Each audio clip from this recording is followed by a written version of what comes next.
Hai, berjumpa dengan saya Kathy Wenas. Topik saya hikmah di balik penderitaan.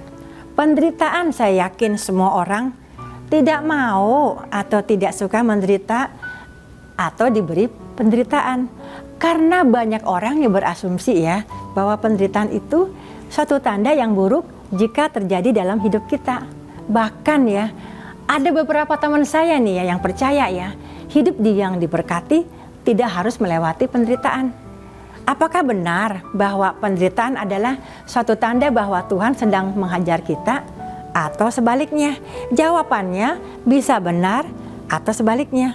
Mengapa harus dengan cara begitu ya?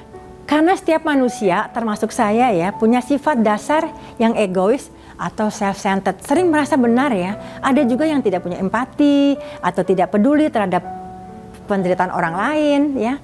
Penderitaan bisa terjadi karena perbuatan sendiri atau bisa juga untuk mendidik kita supaya menjadi orang yang lebih baik.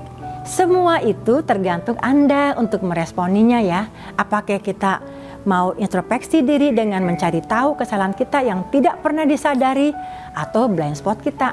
Kata-kata bijak ya, setiap jalan orang adalah lurus menurut pandangannya sendiri. Penderitaan yang dialami ya setiap orang berbeda loh. Tetapi yang terpenting adalah bagaimana kita meresponi dan tampil sebagai pemenang. Saya akan sharing ya hikmah di balik penderitaan. Tetapi terlebih dahulu saya akan berikan contoh tipe penderitaan yang singkat supaya video ini tidak terlalu panjang. Nomor 1, menderita karena disakiti, ditinggal kekasih atau pasangan. Banyak yang sharing kepada saya ya, betapa sakit atau tersiksa batinnya sampai jiwanya hancur hingga kesehatan fisiknya menurun. Nomor 2, menderita karena ditipu orang atau dijahati orang sehingga jadi miskin atau bangkrut karena ulah orang tersebut. Nomor 3 ya, selalu dituduh berbuat salah walaupun sudah berbuat yang baik dan benar. Perlakuan ini sungguh membuat kita tidak bisa membela diri, terutama jika menghadapi orang yang tidak mau tahu atau orang yang mau menang sendiri, tidak adil atau selalu merasa benar. Nomor 4, kekerasan verbal dan fisik. Perlakuan ini bisa membuat batin kita terluka loh. Kalau kita lemah, pasti akan mempengaruhi kesehatan jiwa dan tubuh kita. Nomor 5, menderita karena jatuh miskin atau bangkrut sehingga ditinggal pasangan atau teman-temannya dan penderitaan lainnya. Waktu mengalami penderitaan ya pasti ada perasaan sakit, sedih, marah, frustrasi atau putus asa dan lain-lain. Bagi saya perasaan tersebut wajar ya, karena kita masih manusia daging, pasti sakit lah. Saya juga pernah mengalami penderitaan yang panjang ya, disakiti dengan cara dikhianati, direndahkan, selalu dituduh tanpa mengecek kebenarannya oleh orang-orang yang dekat dengan saya. Pernah sih saya sharing ya, tetapi dihakimi karena curhat kepada orang yang salah.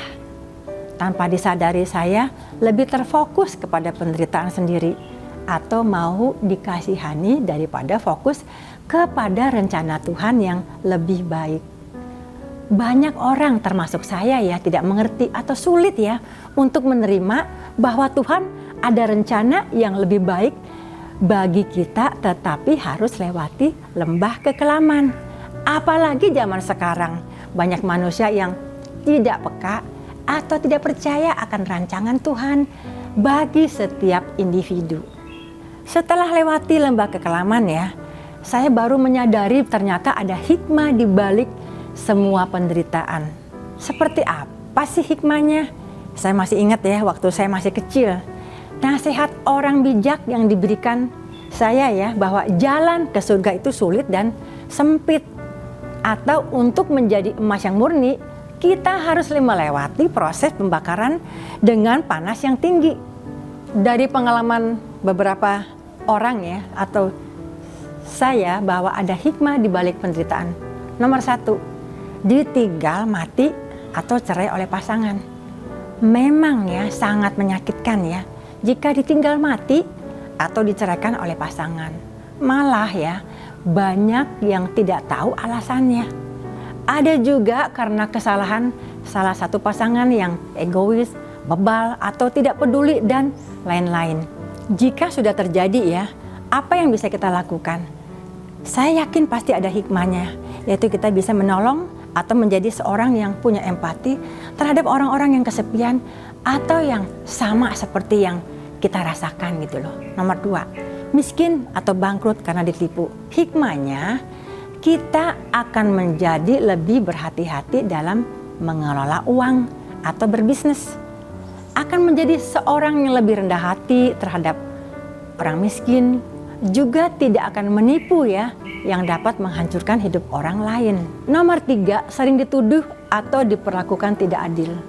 Karena sering diperlakukan yang jahat ya, dan tidak adil, orang ini akan menjadi seorang yang baik karena telah merasakan sakitnya sering dituduh atau diperlakukan tidak adil, atau tidak mudah menuduh orang sebelum mengetahui kebenarannya. Pasti akan berlaku adil karena mengalami sakitnya diperlakukan dengan tidak adil. Nomor 4, mengalami kekerasan verbal dan fisik.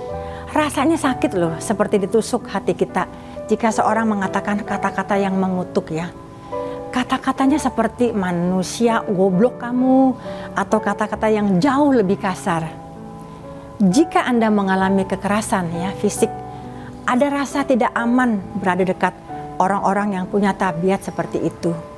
Hikmahnya adalah Anda akan menjadi seorang yang tidak mau menyakiti orang lain dengan kata-kata yang kasar dan keras atau kekerasan fisik, karena pernah mengalami rasa tidak aman atau rasa takut diperlakukan dengan kasar.